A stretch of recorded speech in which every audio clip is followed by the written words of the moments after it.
नमस्कार दोस्तों, मैं आपके सामने फिर उपस्थित हूँ और आज मैं जो है बहुत ही महत्वपूर्ण दो टॉपिक जो हमारे गुरु शब्द से संबंधित हैं उन पे चर्चा करूँगा। वो दो कौन कौन हैं? सदगुरु और धर्मगुरु। मैं थोड़ा सा ये बता दूँ कि यहाँ पे जो मेरा तात्पर्य है आपको समझाना है। आप जरूरी नहीं कि मेरी बातें माने। मैं ये क्यों समझाना चाहता हूँ? क्योंकि आज के टाइम पे धर्म के नाम पे 99% जो धर्म गुरु हैं वो पब्लिक को गुमराह और बेवकूफ बना रहे हैं। 1% हैं जो मठ मंदिरों में बैठे हैं, वो एक अच्छे साधक हैं। इसलिए मैं आज यहाँ पे आया कि आपको मैं क्लियर तरीके से बता सकूं कि सदगुरु और धर्मगुरु क्या होता है। यहाँ पे ना मेरा कोई ऐसा इंटेंशन है कि मैं किसी को आत्मघात करूं, किसी के प्रति बुरा बोलूं, ऐसा कुछ नहीं। मात्र जो पब्लिक धर्म की ओर बढ़ना चाहती है उनके लिए एक छोटा सा मैं एक मैसेज दे रहा हूँ, आप इसको समझें। सदगुरु और धर्मगुरु की जब बात हम करते हैं तो सदगुरु के सामने धर्मगुरु जो होते हैं वो जीरो होते हैं, मैं कह सकता हूँ माइनस में होते हैं। धर्मगुरु खोखला होता है, थोथा होता है, उसका अपना ना कोई पूंजी होती जो ध्यान जब तब से कमाया जाता है, ना ही उसका कोई अस्तित्व होता, पहली चीज। वहीं जो सदगुरु होते हैं उनकी अपनी खुद का अस्तित्व है, उनका खुद का अपना प्रमाण है, उनका खुद का अपना ज्ञान है, ध्यान है, जप है, तप है। मैं उदाहरण के तौर पर बता दूं कि जैसे मान लीजिए कबीर दास जी हैं, क्या दूसरा कोई कबीर कभी हो सकता है? नहीं हो सकता।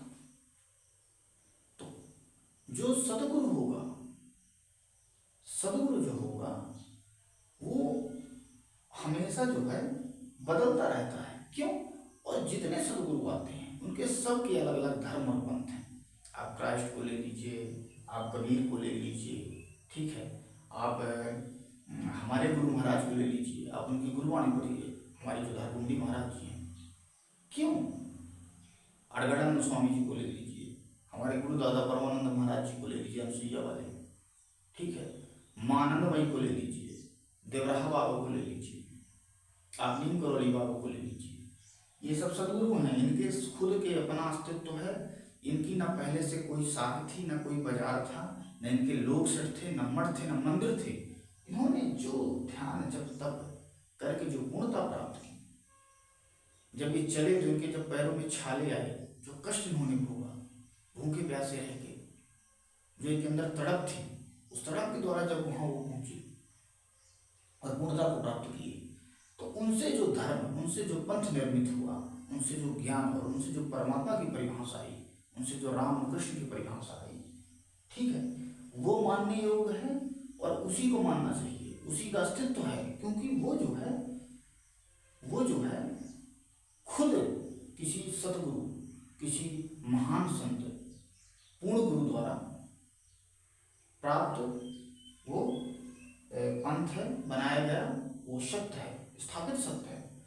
वहीं जो धर्म गुरु होते हैं इनके पहले से मठ मंदिर, दुनिया भर की संपत्ति, क्योंकि वो चीज इनको उत्तराधिकार में मिलती है, इनका खुद का अपना बनाया नहीं होता। 1% ऐसे धर्मगुरु हैं जो एक अच्छे साधक हो सकते हैं। जैसे मैं यहाँ पे योगी आदित्यनाथ जी की बात ले लूँ, वो एक अच्छे संत हैं, अच्छे साधक हैं। आप उनका कार्य देखिए, उनको पब्लिक के लिए उनका भी योगदान देखिए। तो मैं ये बताना चाहता हूँ कि जो धर्मगुरु होता है उसका खुद का अपना कोई पूंजी नहीं होता, उसका खुद का अपना कुछ तमाया, तपश्चर्या और जो उसका जो स्थापित सत्य है उसका खुद नहीं होता, वो पहले से स्थापित है। जैसे मठों में शंकराचार्य बैठे हैं, वो आज धर्मगुरु हैं, वो कोई सदगुरु नहीं है, लेकिन आज शंकराचार्य सदगुरु हैं। क्यों? क्योंकि ये जो पंथ चला शंकराचार्य का, उन्होंने ही इसको स्थापित किया है, तो वो सदगुरु हैं। और आज जो बैठे हैं ये शंकराचार्य, वो मंडलेश्वर, वो नंदू, फलाने नंद, भैया 99% ऐसे जितने नंद हैं, मंडलेश्वर हैं और मठाधीश हैं, वो सब जीरो नंद हैं। मैं कह सकता हूँ कि माइनस वाले नंद हैं, ठीक है, वो सिर्फ पब्लिक को गुमराह करते हैं। तो दोस्तों ये दो टर्म थे छोटे से, मैं हमेशा ये बोलता हूँ कि आप सदगुरु को बनाने, सदगुरु ना प्राप्त हो तो पूर्ण ब्रह्म नारायण से प्रार्थना करें कि हे गुरुदेव, हे प्रभु, इस सृष्टि में आप ही व्याप्त हैं हर जगह, मुझे मार्गदर्शन दे, मुझे प्रेरणा दें, ताकि मैं जो है किसी स्थूल रूप में स्थित किसी गुरु को प्राप्त कर सकूं, ना प्राप्त कर सकूं स्थूल रूप में तो सूक्ष्म जगत में भी दीक्षाएं होती हैं। यदि पूर्ण ब्रह्म नारायण ऐसा चाहे तो आपको ऐसी दीक्षाएं भी प्राप्त होती हैं, आप हुई हैं। आप जैसे गायत्री परिवार के हमारे जो संस्थापक हैं पंडित श्री राम शर्माचार्य जी, मैं उनको प्रणाम करता हूँ, सूक्ष्म जगत में उनकी दीक्षा हुई। तो ये था मेन फर्क सदगुरु और धर्मगुरु। एक चीज और बता दूं, जो धर्मगुरु होगा वो हमेशा उसके दिमाग में रहता है कि जो साधक है कहीं वो जागरूक ना हो जाए।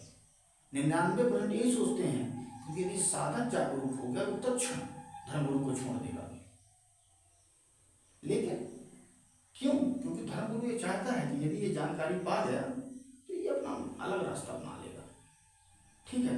अब वहीं सदगुरु क्या चाहता है? वहां सदगुरु ये चाहता है कि साधक प्रगति करे, ये अपना एक अलग पंथ निर्मित करे, अपना एक अलग साधना का मार्ग बनाए। तो ये बहुत बड़ा फर्क है, ठीक है। तो इन दोनों को समझना अति आवश्यक है, क्योंकि 99% पब्लिक आजकल धर्म गुरुओं की चोरी चालाकी और चपाटी में फंसी हुई है और अपने जीवन का महत्वपूर्ण समय बर्बाद कर रही है। तो दोस्तों इनको आप समझिए, ठीक है। और आपको शुद्ध अध्यात्म चाहिए तो हमारे जो गुरु महाराज हैं धारकुंडी महाराज जी, उनका जो हमारा जो गुरु आश्रम है धारकुंडी में, वहाँ एक किताब आती है मानसबोध, आप उसको पढ़िए, आप सारे ग्रंथ भूल जाएंगे। यदि आप वास्तव में साधक होंगे, धर्म के क्षेत्र में जाने वाले होंगे, आपके अंदर होगा कि मैं उस क्षेत्र में जाऊँ, उस ऐसी चीज़ें को ज्ञान ध्यान को प्राप्त करूँ, आगे बढ़ूँ, तो आपको फटाक से समझ में आ जाएगा कि वो चीज़ क्या है, वो किताब में है क्या। आप पढ़िए, आपको समझ में आएगा सदगुरु और धर्मगुरु क्या होते हैं। तो दोस्तों आज ये बात रही, इसको आप देखें, यदि मैं गलत हूँ तो मुझे आप बता सकते हैं, मैं सुधार करूँगा और आप मुझे कमेंट भी कर सकते हैं, ठीक है। तो इसी के साथ बोलिए गुरुदेव भगवान की जय।